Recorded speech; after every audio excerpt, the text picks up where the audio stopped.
በኢትዮጵያ እስካሁን በ11 ሰዎች ላይ የማርበርግ ቫይረስ ተገኝቷል። ይህ የተነገረው የጤና ሚኒስቴርና የህብረተሰብ ጤና ኢንስቲትዩት ለመገናኛ ብዙሃን በሰጡት መግለጫ ላይ ነው። አጠቃላይ እስካሁን 73 የላቦራቶሪ ምርመራዎች መደረጉንና ቫይረሱ ከተገኘባቸው መካከል የ6 ሰዎች ህይወት ማለፉም ተረጋግጧል። ቫይረሱ እንዳይስፋፋ የግንዛቤ ማስጨበጥና ክትትል የማድረጉ ስራም ቀጥሏል። መግለጫውን የተከታተለው ታምራት ደሌሊ ተጨማሪ ሊያደርሰን እዚህ ስቱዲዮ ይገኛል። እንኳን ደህና መጣ። እንኳን ደህና ቆየኝ። በመግለጫው የተነሱት የእስካሁን ቁጥሮች የሰማናቸው አሉ። አጠቃላይ ሁኔታው የመግለጫው ምንድነው? በጣም አመሰግናለሁ ላይኩን። እንግዲህ ከ12 ቀን አስቀድሞ ነበረ የማርበርግ ቫይረስ በኢትዮጵያ መከሰቱ በጤና ሚኒስቴር በኩል የተረጋገጠው። ከዛ ወዲህ እንግዲህ የጤና ሚኒስቴር እንዲሁም ደግሞ የህብረተሰብ ጤና ኢንስቲትዩትም የተለያዩ ስራዎችን ቫይረሱ እንዳይዛመት በተለያዩ አካባቢዎችም እንዳይስፋፋ ለማስቻል የተለያዩ ስራዎችን ነበር ሲሰራ የቆየው። ምን አይነት አሁናዊ መረጃ አለ የሚለውን ከቫይረሱ ጋር የተገናኘ በዛሬው ዕለት ደግሞ የጤና ሚኒስቴርና የህብረተሰብ ጤና ኢንስቲትዩት በጋራ በመሆን ነው መግለጫ የሰጡት። በዚህ መግለጫ ወቅትም እስካሁን ባለው እንግዲህ ወደ 73 የሚሆኑ የላቦራቶሪ ምርመራዎች ተደርጓል ነው የተባለው። እስከ ትላንት ምሽት ድረስ 71 የሚሆኑ የላቦራቶሪ ምርመራዎች ነበሩ። መግለጫው እስከተሰጠበት ድረስ ደግሞ ዛሬ ጧት 2 የላቦራቶሪ ምርመራዎች መደረጋቸውን ነው የተነሳው። ከነዚህ አጠቃላይ 73 የላቦራቶሪ ምርመራዎች ውስጥ ደግሞ በ11 ሰዎች ላይ ይህ የማርበርግ ቫይረስ ስለመገኘቱ ነው የጤና ሚኒስትሯ ዶክተር መቅደስ ዳባ ያነሱት ማለት ነው። እንግዲህ ይህ የማርበርግ ቫይረስ በሁሉም የሀገሪቱ አካባቢዎች እንዳይስፋፋና መጠኑንም ለመቀነስ ያስችል ዘንድ የተለያዩ ስራዎች እየተሰሩ ነው የሚገኙት። የተለያዩ የክትትል የምርመራና የተለያዩ ዘርፈ ብዙ ስራዎች እየተሰሩ ስለመገኘቱ ነው የተነሳው ማለት ነው። በጽኑ ህሙማን ውስጥ ደግሞ እስካሁን ያለው አንድ ሰው ብቻ ነው የተባለው በዚህ መግለጫ ወቅት ማለት ነው። የተለያዩ ዓለም አቀፍ ተሞክሮዎችንም ለመውሰድ ሙከራዎች እየተደረገ ነው የሚገኘው ነው የተባለው። ይህ ቫይረስ ቢዛመት የተለያዩ ተጽዕኖዎችን ሊያሳድር ስለሚችል ባለበት ለማክሸፍም የተለያዩ ጥረቶች እየተደረጉ ስለመገኘታቸው ነው የተነገረው ማለት ነው። ለዚህም ደግሞ የማቆያ ስፍራዎችም ተዘጋጅተው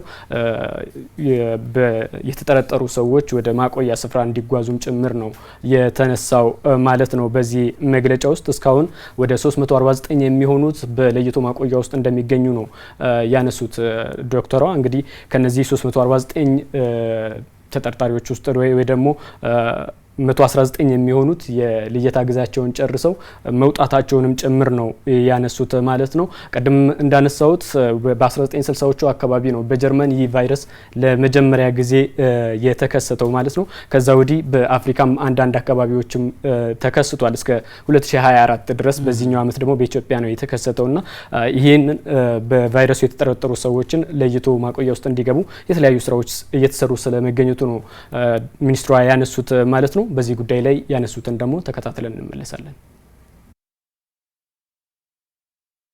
የበሽታው ምልክቶች ከታየባቸው ሰዎች ጋር ንክኪ የነበራቸው ሰዎችን የመለየት ስራ አሁንም በሰፊው እየሰራን ያለ ነው። ወደ 349 ሰዎች በተለያየ መልክ ከታማሚዎች ጋር ንክኪ የነበራቸውን በጣም አስፍቶ የመስራትና የነዛን የመለየት ስራ ስለሚያስፈልግ በዛ ውስጥ ቆጠራዎቻችንን ስናካሂድ እስከዛሬ አሁን ሰዓት ባለንበት ደቂቃ ከሆነ ወደ 349 ሰዎች ጋር የለይቶ ክትትል ስራዎቻችንን እያደረግን ነው። ከነዛ ውስጥ ግን ወደ 119 የሚሆኑት የክትትል ጊዜ ገደብ ስላለው የክትትል ጊዜ ገደባቸውን ጨርሰው ከለይቶ ማቆያ ውስጥ እንዲወጡ ተደርጓል ማለት ነው። ከውጤቶቻችን ጋር አንድ ላይ በማየት ያገግመው የወጡትን ሰዎች ለህብረተሰባችን ምናሳውቅ ይሆናል ማለት ነው። ከዛ አንፃር በድንገተኛ በጽኑ ህክምና ላይ ያለ አንድ ሰው አለን። ያንን ክትትላችን ይቀጥላል።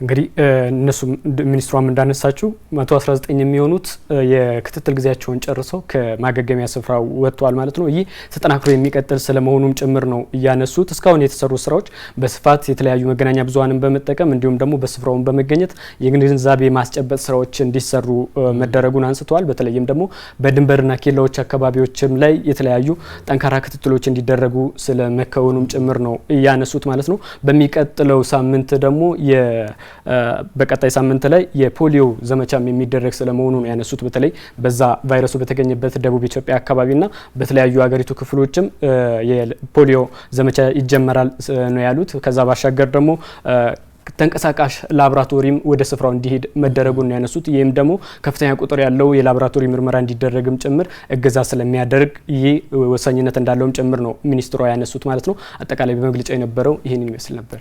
ታምራት ለመረጃዎቹ አመሰግናለሁ።